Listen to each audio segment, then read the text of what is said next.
الإعلام الجزائري كيفضح حقيقة استقبال المنتخب الوطني في الرباط. كون ما كانش الإعلام الجزائري ما كناش غادي نعرفوا هذا الشيء هذا. الصراحة كنا غادي نبقاو هكا ضاحكين علينا، ولكن الإعلام الجزائري سلط الضوء وورانا الحقيقة. هاد الصورة اللي كنشوفو خداوها المغاربة من قطر وداروها على أساس أنها المغرب.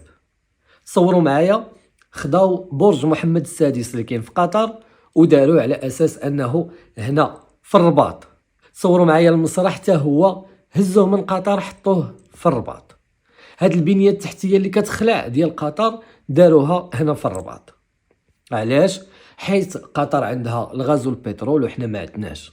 علاش غادي نمشيو نسرقوا هادشي هذا من دول وحده اخرى؟ علاش ما نخدموش بداكشي اللي عندنا؟